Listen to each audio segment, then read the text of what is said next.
explícito para todo mundo que a gente está vivendo numa era em que a comunicação e a tecnologia são coisas muito indispensáveis no nosso cotidiano. A internet hoje é o nosso principal ponto de encontro e as redes sociais são como se fossem os bares que a gente vai beber com os amigos. E como qualquer barzinho, como qualquer bebedeira, a gente faz piadas e no alcoolismo da internet as nossas piadas são basicamente os memes. A principal reflexão que a gente precisa ter é: os memes têm uma função oculta. Para além do humor, eles conseguem disseminar uma ideia e fazer com que as pessoas pensem sobre a informação que está sendo apresentada nele. Se a gente pensar no Vitas, por exemplo, o Vitas é um cantor russo que ele ficou famoso por conta de uma parte, né? Vamos colocar aqui em algum lugar, não sei ainda onde.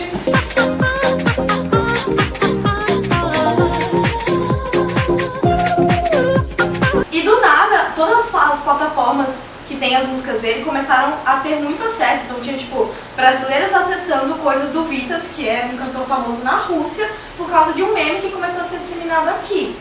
Quando os memes atingem esse ponto, que é ultrapassar o limite do humor, eles se tornam um importante mecanismo de disseminação de informação, fazendo com que qualquer opinião e qualquer posicionamento seja viralizado de uma forma muito rápida.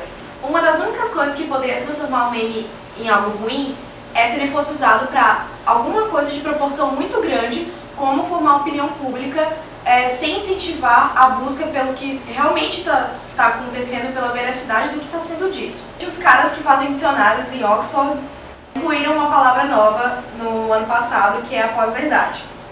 O conceito de pós-verdade é basicamente quando a gente lê alguma coisa, a gente vê alguma coisa, isso apela para o nosso emocional e a gente automaticamente concorda e compartilha aquilo sem saber se é verdade ou não, contanto que elas concordem com as nossas crenças pessoais, com aquilo que a gente acredita lá no âmago, lá no fundinho. É muito comum a gente ler alguma notícia e nunca checar a fonte, nunca saber se aquilo realmente é verdade. A gente lê, a gente concorda e a gente compartilha. E aí a gente usa isso para validar algum tipo de informação. Esses dois fenômenos, o de pós-verdade e o de viralização dos memes, eles se complementam. Eles podem ocorrer e eles ocorrem ao mesmo tempo e acaba gerando uma coisa muito delicada, que é formação de opinião em massa. Agora a gente precisa pensar qual é a repercussão e as consequências que a junção desses dois fenômenos gera na gente. Por um lado bom, a gente pode pensar naquela página do Facebook que é todo dia um meme educativo diferente. Os memes são interessantes porque eles te lembram de beber água, eles te lembram de estudar, sei lá, eles te avisam para parar de procrastinar e fazer o que você tem que fazer. E isso é legal, é você usar esses dois fenômenos para fazer com que as pessoas, sabe, tenham a iniciativa de fazer algo produtivo. Por outro lado, temos aí um ponto delicado. Eu coloquei aqui nesse exemplo o negócio Menino do Acre. Porque o Menino do Acre, ele, se tu parar para pensar, ele conseguiu usar os dois fenômenos para disseminar uma ideia específica. Ele literalmente usou estrategicamente as pós-verdades e os memes para conseguir disseminar o que ele queria disseminar, que era o livro dele. Tanto que quando ele voltou, tipo, ele lançou o livro e falou: e aí, galera, é isso, hein? Ele conseguiu fazer com que a maioria dos brasileiros falassem sobre ele, e aí, tipo, depois ele só voltou e conseguiu fazer o que ele queria fazer, que era divulgar o que ele tinha escrito. Então, para além desses casos, a gente pode pensar também no âmbito da política. O que reverberou dos bordões? Bolsomito, fora Dilma, fora Temer. Parece até besteira a gente pensar que memes poderiam influenciar o nosso posicionamento político, só que, veja bem, vamos pensar aqui. O Bolsomito 2018, hashtag Bolsonaro, etc, começou como um meme, como uma coisa que poucas pessoas falavam na internet, só que com o tempo as pessoas começaram a conhecer ele justamente por causa do meme e hoje tomou proporção que a gente enxerga, que é Bolsonaro está considerando se candidatar à presidência e ele tem um apoio social consideravelmente forte. Assim como também a viralização de memes do Lula fez com que ele voltasse a ser uma figura política mesmo quando ele não estava mais no cargo.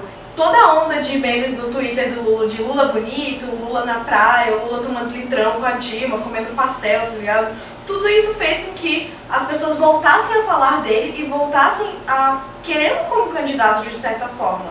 A gente pode pensar o próprio impeachment da Dilma como algo que teve muita força a partir de memes. Fora Dilma, também era um bordão que começou a ser viralizado exatamente como o Bolsomito.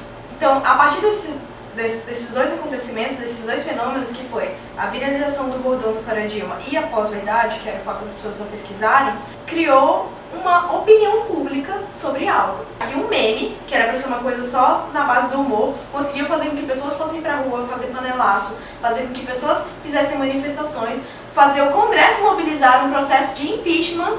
E assim como os memes podem passar do âmbito do humor para o âmbito de disseminação de ideias, também dá para fazer o processo contrário. O próprio meme Fora Temer, ele representava um ato de resistência às medidas que o governo está tomando, a tudo que está fazendo e que todo mundo está insatisfeito. Só que virou um costume tanto falar Fora Temer que não mais representa necessariamente um ato de resistência ou um grupo muito insatisfeito. Ele passou a ser uma coisa que a gente fala cotidianamente e ele não tem mais aquele sentido pesado que tinha antes. E outra coisa que a gente pode pensar também ainda sobre o Temer é que ele ainda é impopular justamente por causa dos memes. Qualquer coisa que ele faça na vida cotidiana dele vira meme. Então ele passeia com o cachorro, vira meme. Ele vai na academia, vira meme. Ele andou de barco de paletó, mano. Vocês viram isso? Sim. What the fuck? Indo para um lado melhor, não só tão ruim, a gente pode pensar sobre outro fenômeno de junção dessas duas coisas, memes e pós-verdade. O bordão do Pega Minha Bike e Foi Embora é um exemplo. Porque ele começou a ser alterado pra, tipo, cara machista, pega minha bike e vai embora. Relacionamento abusivo, pega minha bike e vai embora. Um meme que não era sobre política passou a ser e a disseminar posturas sociais lúcidas. Porque ninguém merece, né? Relacionamento abusivo e machista tem que se fuder mesmo. Agora vamos lá pro reflitão, porra. Depois de tudo isso aí, que não sei se é tudo isso mesmo, que eu não sei quantos minutos deu, o que dá pra fazer com isso? A gente sabe que tá rolando alguma coisa ruim, a gente sabe que o meme não é mais sobre humor. O que a gente pode pensar, o que a gente pode encaminhar? Toma aqui os seus encaminhamentos. Tá aqui. Você assistiu o vídeo agora? Tá aqui. A gente precisa tentar enxergar as nuances, os picos e desníveis, o sobe e desce, toda essa alteridade que tem na opinião pública que a gente enxerga no nosso dia a dia. E se essa opinião pública está sendo influenciada e, pior, formada por bordões de internet, a gente precisa muito parar para pensar sobre isso. Se os memes conseguiram conquistar essa função de formar opiniões, a gente precisa parar de enxergar eles somente como uma coisa efêmera, como uma coisa engraçada que a gente vê no decorrer da semana.